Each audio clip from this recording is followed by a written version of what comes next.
आज मैं आपको बहुत ही ज़्यादा टेस्टी ब्रेकफास्ट रेसिपी बनाना बताती हूँ। कैसे बनाई जाती है। इसे दाल पकवान कहते हैं। ये सिंधी रेसिपी है। ये खाने में बहुत ज़्यादा टेस्टी लगती है, सभी को बहुत ज़्यादा पसंद भी आती है। चलिए बनाना शुरू करते हैं। दाल पकवान बनाने के लिए ये मैंने 1.5 कप चने की दाल ली, जिसे मैंने 3 से 4 बार अच्छे से पानी से धोया। धोने के बाद 2 गिलास पानी डाल करके 6 से 7 घंटे के लिए पानी में भिगो दिया। जब ये दाल फूल गई तो मैंने छलनी से छान करके इसके अंदर जितना भी एक्स्ट्रा पानी था वो मैंने निकाल दिया। अब मैं आपको दिखा देती हूँ कि हमें किस टाइप की फुली हुई दाल चाहिए। अब मैं इस दाल को हाथ में ले रही हूँ और इसको दबा रही हूँ तो ये टूट रही है। बस हमें इसी टाइप की दाल चाहिए। 1.5 कप मैदा। चलिए बनाना शुरू करते हैं। दाल पकवान बनाने के लिए हम सबसे पहले दाल बनाएंगे। दाल बनाने के लिए ये मैंने कुकर लिया है। अब मैं इसके अंदर दाल को डाल देती हूँ। अब मैं इसके अंदर 3 कप पानी डाल देती हूँ।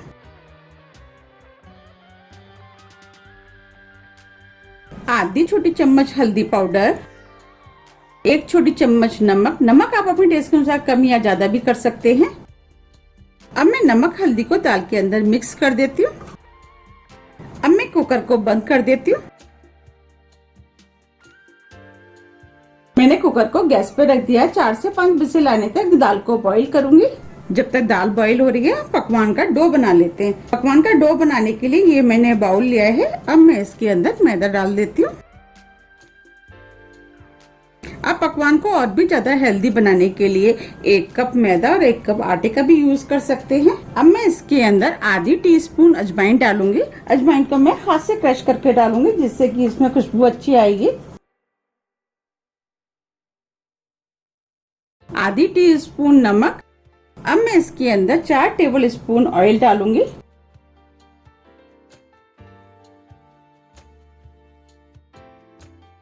अब मैं सभी चीजों को हाथ से अच्छे से मिक्स कर लेती हूँ। इन सभी चीजों को हाथ से अच्छे से मिक्स करना है।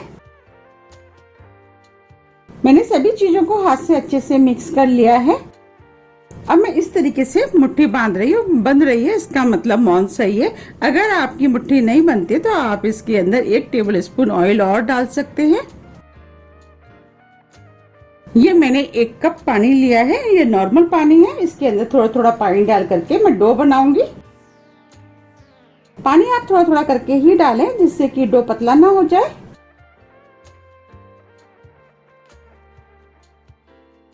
हमें इसका डो बिल्कुल उसी तरीके से बनाना है जैसे कि हम पूड़ी का बनाते हैं।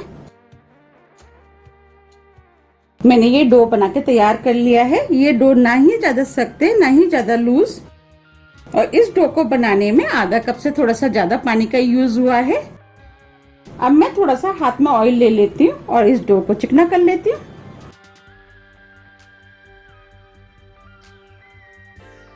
मैंने इस डो को चिकना कर लिया है। अब मैं इस डो को 20 मिनट के लिए सेट होने के लिए रख देती हूँ और ढक देती हूँ। जब तक डो सेट हो रहा है हम दाल को देख लेते हैं। 4 विसिल आ गई है। अब मैं गैस को ऑफ कर देती हूँ, कुकर को ठंडा होने देती हूँ। 20 मिनट करीब हो गए हैं। डो भी सेट हो गया है। अब मैं इस डो को हाथ से और चिकना कर लेती हूँ। मैंने डो को चिकना कर लिया है। अब मैं इसकी लोइयां तोड़ लेती हूँ। लोइयां आप अपने हिसाब से तोड़ लें कि आपको पकवान कितने बड़े छोटे बनाने हैं। मैं मीडियम साइज के बनाऊंगी तो मैं मीडियम नींबू के बराबर की लोइयां तोड़ लेती हूँ। मैं इस तरीके से सभी लोइयों को तोड़ के तैयार कर लेती हूँ।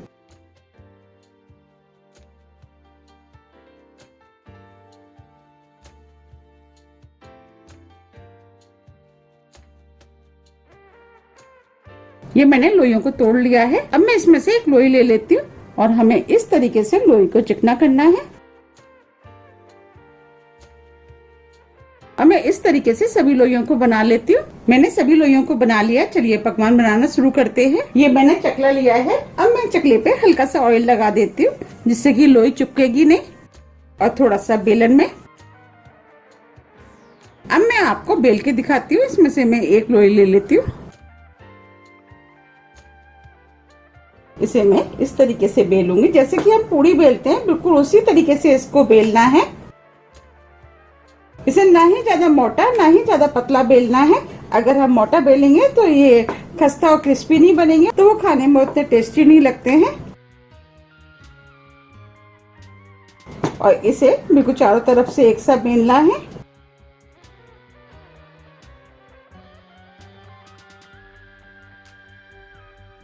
ये मैंने बेल लिया है। अब मैं आपको पास से दिखा देती हूँ। देखिए हमें इस टाइप का बेला हुआ चाहिए। अब ये फूले ना, इसके लिए मैं फॉक से इसमें छेद कर देती हूँ। इस तरीके से हमें इसमें छेद करने हैं। अगर आपके पास फॉक नहीं है तो आप टूथपिक का भी इस्तेमाल कर सकते हैं। अब मैं आपको पास से दिखा देती हूँ। हमें इस टाइप के छेद करने हैं। अब मैं इस प्लेट में रख देती हूँ। इस तरीके से मैं 4 से 5 बना करके तैयार कर लेती हूँ। ये मैंने बेल के तैयार कर लिया। अब मैं आपको सेक के दिखाती हूँ। मैंने गैस पे कढ़ाई रख दिया, उसमें ऑयल डाल दिया है। ऑयल को मैं गर्म होने देती हूँ। ऑयल गर्म हो गया है। हमें इसके लिए मीडियम गर्म ऑयल चाहिए। अब मैं पकवान को इसके अंदर डाल देती हूँ और गैस को मैंने मीडियम कर दिया है। हमें पकवान को मीडियम गैस पे तलना है जिससे कि ये क्रिस्पी बने। अगर हम तेज गैस पे तलेंगे तो ये क्रिस्पी नहीं बनेंगे। अब मैं इसको पलट देती हूँ। हमें इसे दोनों तरफ से गोल्डन ब्राउन कलर का तलना है।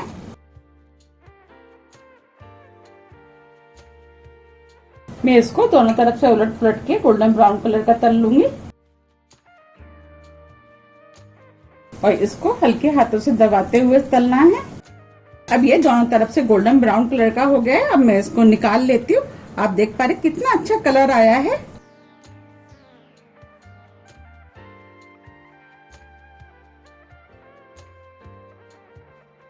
देखिए कितना बढ़िया तल के तैयार हुआ है। अब मैं इसके अंदर दूसरा डाल देती हूँ और इसको भी उसी तरीके से तल लूंगी जैसे मैंने पहले तला था। गैस को हमें मीडियम ही रखना है जिससे कि ये अंदर तक अच्छे से तल जाए।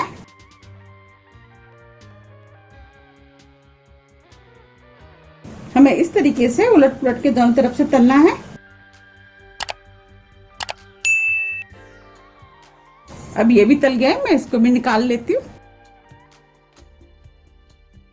इस तरीके से मैं सभी तल के तैयार कर लूंगी। ये सभी पकवान बनके तैयार हो गए और हम दाल बना लेते हैं। अब ये कुकर भी ठंडा हो गया है। अब ये दाल बनके भी तैयार हो गई है। बस हमें इसी टाइप की दाल चाहिए। जैसे हम हाथ में दाल को लें तो दबनी चाहिए। देखिए दाल दब रही है। बस हमें इसी टाइप की दाल चाहिए। चलिए दाल में तड़का लगा लेते हैं। तड़का लगाने के लिए मैंने गैस पे पैन रख दिया है। अब मैं इसके अंदर 2 बड़े चम्मच घी डाल देती हूँ। आप घी की जगह ऑयल का भी इस्तेमाल कर सकते हैं, लेकिन दाल घी में बनी हुई ज्यादा टेस्टी लगती है। घी को मेल्ट होने देती हूँ। घी गर्म हो गया है। अब मैं इसके अंदर 2 चुटकी हींग डाल देती हूँ। 1 छोटी चम्मच जीरा, जीरे को भुनने देती हूँ। जीरा भुन गया है। 1 इंच अदरक का टुकड़ा जो छोटे पीस में काट लिया है वो भी डाल देती हूँ। 2 से 3 हरी मिर्च इसे लंबे पीसों में काट लिया है। इन सभी चीजों को हल्का सा भून लेती हूँ। आप चाहें तो इसके अंदर लहसुन भी डाल सकते हैं। अदरक हरी मिर्च भुन गई है। ये मैंने एक मीडियम साइज की प्याज ली है जिसे छोटे पीस में काट लिया है, वो भी डाल देती हूँ। और प्याज को भी मैं लगातार चलाते हुए गोल्डन ब्राउन कलर का भूनूंगी। गैस को मैंने मीडियम कर दिया है। प्याज भी हल्के गोल्डन कलर की भुन गई है। अब मैं इसके अंदर मसाले डालूंगी। 1 छोटी चम्मच कश्मीरी लाल मिर्च, मिर्च आप अपने टेस्ट के अनुसार कम या ज्यादा भी कर सकते हैं। 1/4 छोटी चम्मच हल्दी पाउडर। मैंने थोड़ी सी हल्दी दाल को बॉईल करते समय भी डाली हुई है, उसको ध्यान में रखते हुए डाले। 1 छोटी चम्मच धनिया पाउडर। अब मैं सभी मसालों को हल्का सा भून लेती हूँ जिससे कि मसाले के अंदर जो कच्चापन है वो निकल जाए। हमें इन मसालों को कुछ ही सेकंड के लिए भूनना है। मसाले भी भुन गए हैं। अब मैं इसके अंदर 2 मीडियम साइज के टमाटर डालूंगी जिसे मैंने छोटे पीस में काट लिया है और टमाटरों को भी मसाले के साथ मिक्स कर देती हूँ। हमें टमाटरों को लगातार चलाते हुए जब तक भूनना है जब तक कि टमाटर सॉफ्ट ना हो जाए।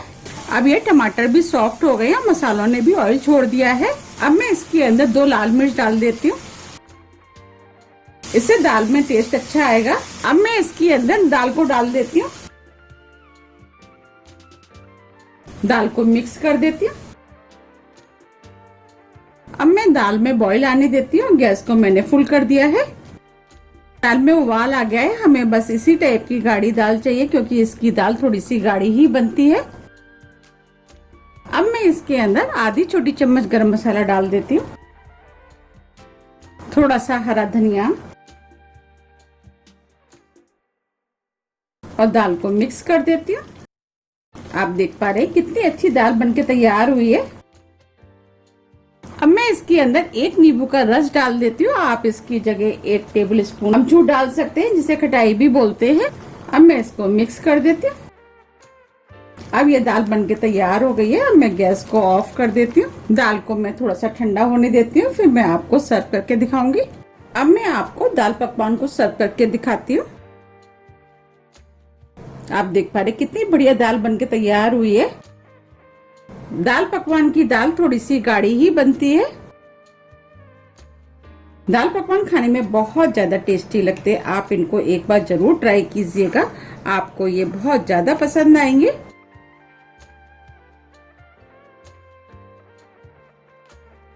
अगर आपको खाने में कुछ अलग हटके खाने की इच्छा है तो आप दाल पकवान बना करके खा सकते हैं। सभी को ये बहुत ज्यादा पसंद आएंगे।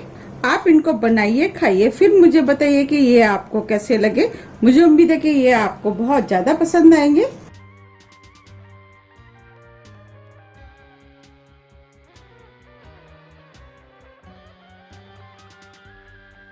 अगर आपको इस दाल को और भी ज्यादा चटपटा बनाना है तो आप इसके ऊपर तड़का लगा सकते हैं। अब मैं इसके ऊपर थोड़ी सी प्याज डाल देती हूँ, थोड़ा सा हरा धनिया। आप देख पा रहे कितने बढ़िया दाल पकवान बनके तैयार हुए हैं। आप इनको एक बार जरूर ट्राई कीजिएगा, आपको ये बहुत ज्यादा पसंद आएंगे।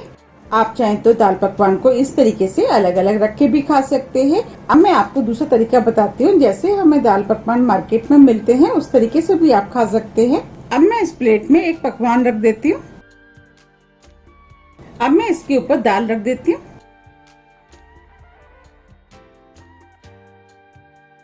अब मैं इसके ऊपर थोड़ी सी प्याज डाल देती हूँ, थोड़ा सा हरा धनिया, थोड़ी सी लाल मिर्च आप अपने टेस्ट के अनुसार कम या ज्यादा भी कर सकते हैं। थोड़ा सा चाट मसाला, थोड़े से नमकीन सेव। आपको अगर इसको और भी ज्यादा टेस्टी बनाना है तो आप इसमें हरी चटनी, मीठी चटनी, आप कोई भी चटनी डाल करके खा सकते हैं। ये खाने में बहुत ज्यादा टेस्टी लगते हैं। आपको जो भी तरीका पसंद आता है आप उस तरीके से इसको खा सकते हैं। अब मैं आपको दिखाती हूँ कि पकवान कितने खस्ता और क्रिस्पी बने हैं।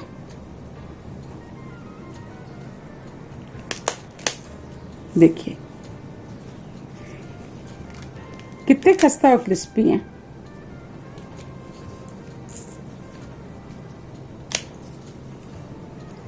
आप चाहे तो इनको इस तरीके से भी खा सकते हैं और ये खाने में बहुत ज्यादा टेस्टी लगते हैं। आपको जो भी तरीका पसंद आता है आप उस तरीके से इनको खा सकते हैं।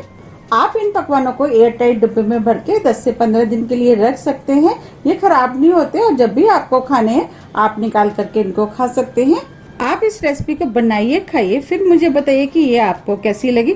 मुझे उम्मीद है कि ये आपको बहुत ज्यादा पसंद आएगी। अगर आपको मेरी रेसिपी पसंद आती है तो आप ज्यादा से ज्यादा फ्रेंड और फैमिली के साथ शेयर कीजिए। रेसिपी को लाइक कीजिए, चैनल को सब्सक्राइब कीजिए।